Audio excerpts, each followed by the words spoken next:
बिस्मिल्लाहिर्रहमानिर्रहीम अस्सलाम वालेकुम नाज़रीन, मैं हूं आपका मेज़बान दानिश अंसारी और आप देख रहे हैं मेरा YouTube channel Danish Ansari official. नाज़रीन, आज हम बात करेंगे मलिक महबूब साहब से। आप सबके फेवरेट हैं, मशहूर एस्ट्रोलॉजर हैं। अस्सलाम वालेकुम मलिक साहब, कैसे हैं आप?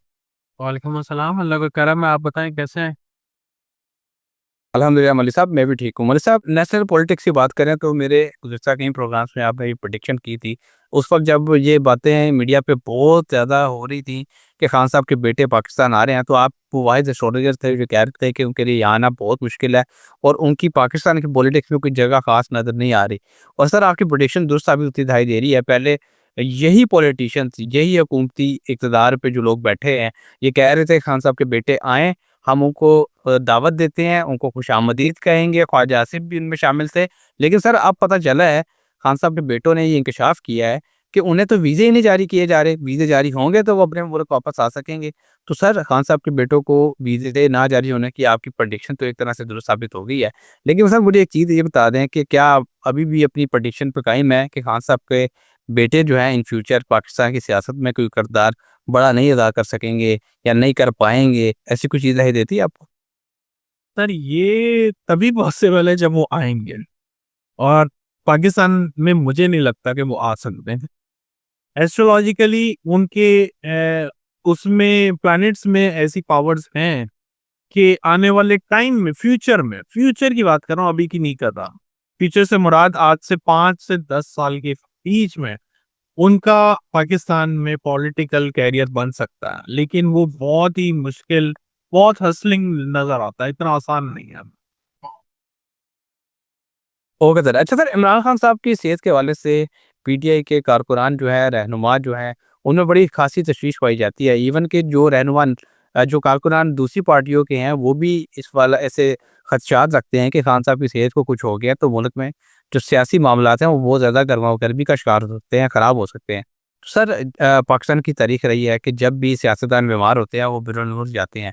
लेकिन इमरान खान साहब के हवाले से हमने देखा है कि वो 3 साल तकरीबन उन्हें होने वाले हैं, वो पाकिस्तान में ही हैं और अगर कभी छोटी-मोटी कोई बीमारी हुई भी, तो उन्होंने पाकिस्तान में अपना इलाज करवाया। क्या खान साहब पाकिस्तान में ही रहेंगे या उन्हें इस बीमारी का बहाना बना के ज़बरदस्ती उन्हें मुल्क बदर किया जा सकता है या मुल्क से बाहर भेजा जा सकता है? आपको उनके चार्ट में या पाकिस्तान के चार्ट में कोई ऐसी हलचल दिखाई देती है? हलचल है, लेकिन मुझे नहीं लगता कि वो बाहर जाने वाली है। मुझे ऐसा लगता है कि हाउस अरेस्ट की तरफ जाने हो जाएँगे, हालात बनेंगे। लेकिन ऐसा नहीं दिखता कि वो इस कंट्री को छोड़ के चले जाएँगे, ये बात याद रखिएगा। पॉसिबिलिटीज़ हैं, बहुत कम है। लेकिन अगर वो चले गए, तो उनका आना कम से कम 5 से 7 साल से पहले नहीं होगा। क्योंकि वो प्लैनेट जब दूसरे प्लैनेट के साथ कंजंक्ट करेगा, उसमें कम से कम 5 साल लगेगा। Okay sir. अच्छा सर, लास्ट क्वेश्चन करूँगा, प्रोग्राम को वाइंड अप करेंगे और ये क्वेश्चन बहुत ज़्यादा इम्पोर्टेंट है। वो ये है कि सर, खान साहब के बगैर हमने देख लिया, हमने इस 3 साल में देख लिया कि खान साहब के बगैर पाकिस्तान तहरीक-ए-इंसाफ कुछ नहीं है। खान साहब हैं तो इस बॉडी में जान है, अगर खान साहब नहीं है तो उस बॉडी में कोई जान नहीं है, ये बेजान है। तो सर, खान साहब के बगैर क्या पाकिस्तान तहरीक-ए-इंसाफ अपने पाँवों पे दोबारा खड़ी हो सकेगी? क्या वो पाकिस्तान के पॉलिटिकल सिनेरियो में कोई ऐसा बड़ा चेंज ला सकेगी? कोई ऐसी मसाल जो है वो कायम कर सकेगी, जो खान साहब के वक़्त में कायम होती रही हैं, रिकॉर्ड टूटते रहे हैं। आपको क्या दिखाई देता है? मुझे मुश्किल लगता है। मुझे मुश्किल लगता है जी, सोहेल अफरीदी शायद कुछ करके दिखा देंगे। वो तो मैं आपको बहुत पहले से बोलता आ रहा हूँ, लेकिन खान साहब अगर बिल्कुल आप वो बोलें, वो पार्टी वैसे ही जान पकड़ ले, वैसे ही सब हो जाए, वो पॉसिबल नहीं लगता। यूँ महसूस होता है कि ईरान के ज़ायचे में कोई बड़ी तब्दीली आ चुकी है, क्योंकि ईरान मुज़ाकरात कर रहा है, अमेरिका के साथ करने जा रहा है आज ही की तारीख में और अपनी टर्म्स पे कर रहा है। पहले ईरान ने कहा कि हम मुज़ाकरात तुर्की में नहीं करेंगे बल्कि हम ओमान में करेंगे। अमेरिका ने ये बात कबूल कर ली। फिर ईरान ने कहा कि हम न्यूक्लियर प्रोग्राम पे बात करेंगे, मिसाइल प्रोग्राम पे बात नहीं करेंगे। अमेरिका ने पहले इस पे इनकार कर दिया ट्रंप को मानने से, लेकिन अब इसको भी मान लिया।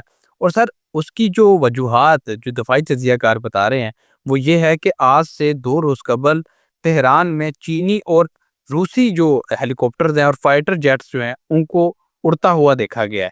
यानी कि चीन और रूस खुल के सपोर्ट कर रहे हैं ईरान की और चीन ने आज ऑफ़िशियली बाकायदा ऐलान कर दिया है कि अगर ईरान किसी न्यूक्लियर प्रोग्राम पे काम कर रहा है, तो हम उसको सपोर्ट करेंगे। अलबत्ता उन्होंने ये कंडीशन लिखी है कि ये पुरअमन होना चाहिए।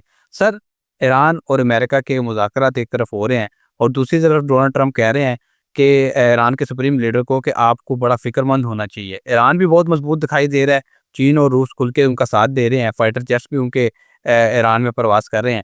ये मामलात आपको किस तरफ जाते दिखाई दे रहे हैं? ईरान के मज़बूती की वजह क्या है? आपको दिखाई दे रही है कि अपने टर्म्स पे मुज़ाकरात कर रहा है, वो मुज़ाकरात कामयाब होंगे? इन तमाम चीज़ों का लिए अहाता कीजिए। दानिश भाई, मुझे नहीं लगता कि ये मुज़ाकरात कामयाब होंगे। अल्लाह करे हो जाएँ, क्योंकि इसकी वजह से बहुत से ममालिक जो आपस में लड़ने वाले हैं, खुदा ना ख़ास्ता आमने-सामने आने वाले हैं, वो क्लैशेज़ जो हैं कम होते हुए दिखाई दे रहे हैं। लेकिन जिस तरह दुनिया आगे बढ़ रही है और जिस तरफ हम जा रहे हैं, वहाँ पे कॉन्फ्लिक्ट नज़र आता है। एग्रीमेंट्स या किसी तरह से कामनेस अभी कम ही नज़र आती है। मामलात आपके मज़ीद ख़राब होंगे, जैसे-जैसे मैंने आपको पहले भी बताया था, फ़रवरी के हम सेकंड हाफ में दाखिल होंगे, क्योंकि वहाँ पे क्लिफ़्स भी है, कंजंक्शन भी है और ये चीज़ें कुछ अच्छी तरफ नहीं लेके जाती हुई नज़र आ रही। आइंदा आने वाले दिनों में आपको स्कैंडल्स भी बहुत ज़्यादा नज़र आएँगे। ऐसी बातें जो आपने नहीं सोची वो आपके सामने आएँगी। बहुत कुछ होने वाला है, तो एग्रीमेंट मैंने आपको पहले भी बताया था, जब प्लैनेट्स नॉर्मल अपनी डायरेक्शंस में होते हैं, जिसमें कोई कंजंक्शन नहीं होता, इसमें क्लिप्स नहीं होता, तब हम एक कामनेस का प्लान सोच सकते हैं कि हो सकता है आने वाले दिनों में कुछ बेहतरी हो। अभी अलबत्ता ये सब चीज़ें मुझे समझ से बाहर हैं। ये हो भी सकता है कि ये जिस तरह पहले भी हुआ था, इसराइल और ईरान की टॉक के बीच में उन्होंने अपना एक छोड़ दिया था जो बॉम्ब वगैरह है और जंग का आगाज़ हो गया था। तो हो सकता है इस दफ़ा भी वैसे हालात हों, क्योंकि हम बहुत करीब एज पे पहुँचे हुए हैं। Okay sir. अच्छा सर, यूक्रेन की वजह से रूस और अमेरिका के दरमियान मामला पहले ही खराब चल रहे थे और अब रूस और अमेरिका के दरमियान जो न्यूक्लियर हथियार हैं, उनकी तादाद को लिमिटेड करने का एक मुआहदा तय पाया था। अब उन दोनों ममालिक ने इसको ख़त्म कर दिया है। इसका मतलब ये है कि अब दोनों ममालिक आज़ाद हैं और वो जब चाहे जितने चाहें न्यूक्लियर हथियार जो हैं उनको बढ़ा सकते हैं। सर, न्यूक्लियर हथियारों को बढ़ाने का मतलब ये है कि दुनिया तबाही की तरफ जा रही है। न्यूक्लियर हथियारों की दुनिया में मौजूदगी ही इस बात का सबूत है कि दुनिया किसी भी वक़्त, किसी भी लम्हे ख़त्म हो सकती है। सर, दोनों ममालिक न्यूक्लियर हथियारों की तादाद को बढ़ा रहे हैं। आप क्या देख रहे हैं कि इस तादाद को बढ़ाने से क्या दुनिया को कोई इन फ्यूचर कोई नुकसान हो सकता है? 2026, 2027, 2028, क्या इसका कोई नुकसान भी दुनिया को खुदा ना ख़ास्ता होता दिखाई देता है आपको? देखिए, खुदा ना ख़ास्ता हम तीसरी जंग अज़ीम की तरफ जाते हुए दिख रहे हैं। अल्लाह करे वही वाली बात है कि हम ना जाएँ और ऐसे हालात ना बने, लेकिन सितारे जो हैं ऑलरेडी अपना प्लान बना के बैठे हुए हैं। और ये जो न्यूक्लियर डील और फलाना जंग, ये जंग, वो जंग, ये सब चीज़ें जो है ना, आप एक एक तरह से आपने मूवी देखी है कभी? मूवी थिएटर में जाते हैं या जहाँ पे मूवी बन रही होती है स्पेसिफिकली, वो अपने सेटअप बनाते हैं कि हमने ये एक्शन, ये सीन यहाँ पे लेना है, दूसरा सीन यहाँ पे लेना है। तो ये जो सब कुछ हो रहा है दुनिया में, ये सेटअप बन रहा है। खुदा ना खास्ता ये सेटअप फेल हो जाए तो बहुत अच्छी बात है, इसमें सबका ही भला है।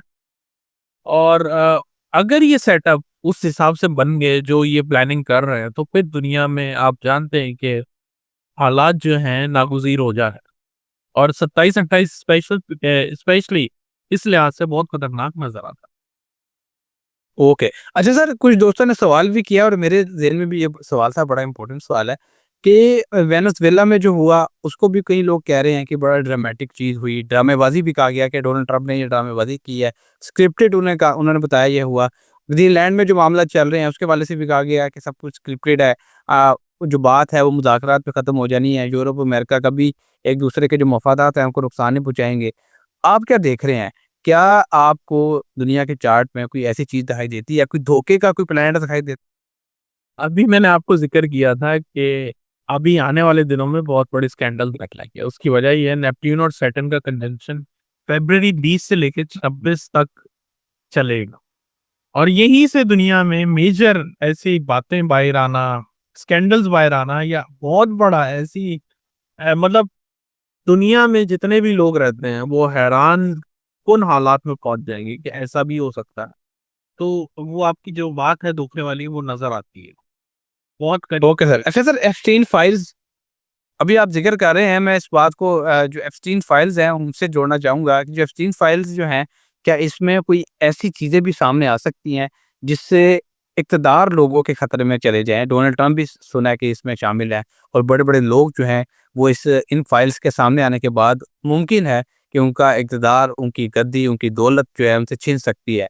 क्या आपको आइंदा इन फ्यूचर आने वाले दिनों में ऐसी कोई चीज़ आती दिखाई देती है कि बड़े-बड़े इक़्तिदार में जो लोग बैठे हैं उनको कोई नुकसान पहुँच जाए या उनका तख्ता पलट जाए? डेफ़िनेटली सर, डेफ़िनेटली ये आपने ही ज़िक्र किया है एप्स्टीन फाइल का, लेकिन अगर हम देखें नेपट्यून और सैटर्न का कंजंक्शन ऐसे ही एलीट क्लास पॉलिटिकल लीडर इनको ऊपर से नीचे और नीचे से ऊपर ले जाने के लिए बहुत है। क्योंकि ये कंजंक्शन कोई आम कंजंक्शन नहीं है, ये कोई हर चौथे 5वें साल नहीं होता। इसको आने में भी 200-300 साल लग जाते हैं। तब तक हम शायद वापस नहीं होंगे इस दुनिया में, जब ये वापस लगेगा।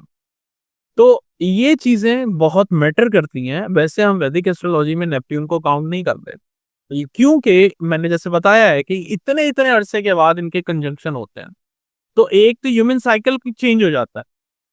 एक ट्रांजिट कंप्लीट या एक साइकिल कंप्लीट करने में ह्यूमन साइकिल 2 साइकिल ह्यूमन के खत्म हो जाते हैं। तो कहने का मकसद ये है, इसलिए हम इनको इंक्लूड नहीं करते, लेकिन जब ये आते हैं तो हम डेफिनेटली इसको कंसिडर करते हैं। तो अगर हम इसको कंसिडर करें तो आने वाले दिनों में ये चीज़ें बहुत ज़्यादा हद तक आपको नज़र आना। Okay sir. सर बहुत शुक्रिया, आपने अपने कीमती वक़्त में से कुछ वक़्त निकाला और सर प्रोग्राम का अख्ताम करने से पहले आपको एक कोर्स है, उसके हवाले से हमारे नाज़रीन को बता दें, उसमें एनरोल होने का क्या तरीका है, उसका टाइम भी बता दें कि वो कब शुरू हो रहा है और कब उसका अख्ताम होगा? जी, 13 फरवरी से स्टार्ट हो रहा है और वन्स अ वीक क्लास होगी ज़ूम के ऊपर और ये 6 मंथ का कोर्स है एडवांस एस्ट्रोलॉजी का। तो वो लोग जो इंटरेस्टेड हैं वो मुझसे राब्ता कर लें, मैं बाकी डिटेल्स शेयर कर दूँगा। ओके, बहुत शुक्रिया सर, आपने अपने कीमती वक़्त में से कुछ वक़्त निकाला, हमारे नाज़रीन का भी बहुत शुक्रिया, अपने कमेंट से हमें आगाह करते हैं, फीडबैक देते हैं। आपका फीडबैक जो है प्रोग्राम को बेहतर बनाने का एक अपॉर्च्युनिटी हमें फ़राहम करते हैं, तो अपने कमेंट्स करते रहें, सवालात पूछते रहें इंशाल्लाह। नेक्स्ट प्रोग्राम में ऐसे ही दिलचस्प टॉपिक के साथ दोबारा पेश होंगे। अगली वीडियो तक के लिए मुझे और मलिक महबूब साहब को इजाज़त दीजिए। अल्लाह हाफ़िज़।